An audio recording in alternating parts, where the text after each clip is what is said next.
Dalam Bapa dan Putra dan Roh Kudus. Amin. Bapa di surga, kami ucap syukur dan terima kasih.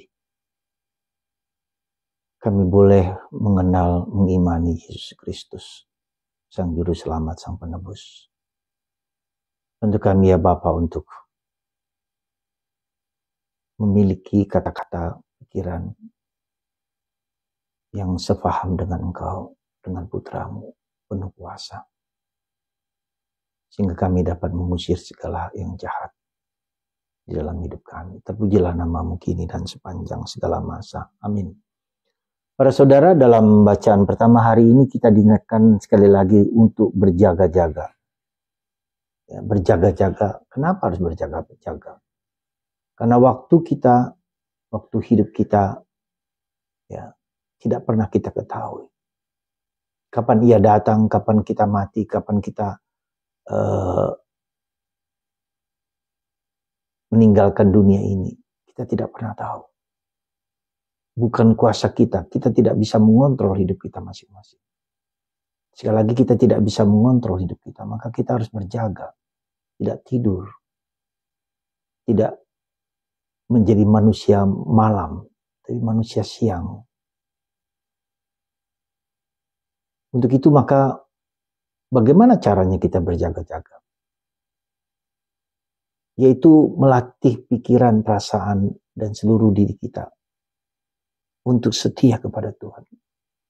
Supaya hati kita terikat kepada Tuhan, bukan kepada yang lain. Bagaimana supaya kita bisa berjaga-jaga?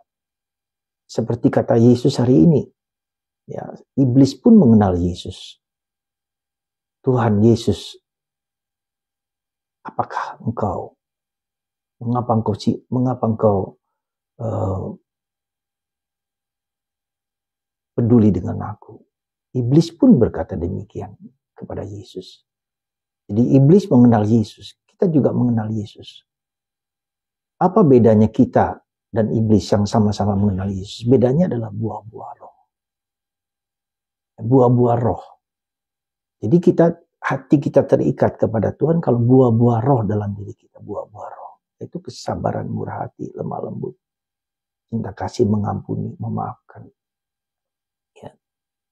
Jadi itulah buah-buah di mana kita sungguh-sungguh tahu bahwa Yesus adalah Allah. Dan Tuhan mengetahui bahwa kata-kataku, pikiranku, tidak hanya dengan pikiran, dengan perkataan, tapi dengan buah, dengan tindakan, dengan nyata, konkret. Jadi itulah yang menyebabkan beda kita antara kita dengan iblis adalah adakah buah-buah roh dalam hidupku secara konkret, secara nyata. Ya. Semoga kita semua hari ini menunjukkan, melihat, mengalami buah-buah roh apa dalam diriku. Jadi tidak hanya kita mulut, kita berdoa, kita percaya, kita yakin.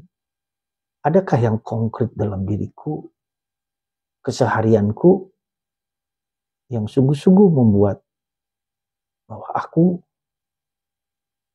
adalah tindakan perbuatanku, sungguh adalah perbuatan cinta kasih Tuhan. Semoga buah-buah roh dalam diri kita menjadi nyata. Ya. Tidak hanya di mulut kita, tidak hanya di pikiran kita, tapi dalam perilaku, dalam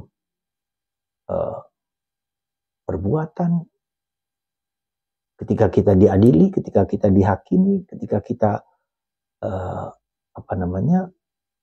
tidak sesuai dengan apa yang kita pikirkan, kita melakukan yang baik. Selalu melakukan yang baik di atas segala sesuatu. Semoga Tuhan memberkati Anda semua, supaya aku menghasilkan buah cinta kasih, buah kesabaran, murah hati.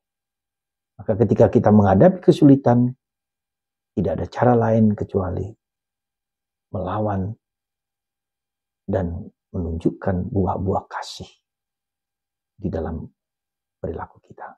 Tuhan memberkati kita semua. Bapa, Putra, dan Roh Kudus. Amin.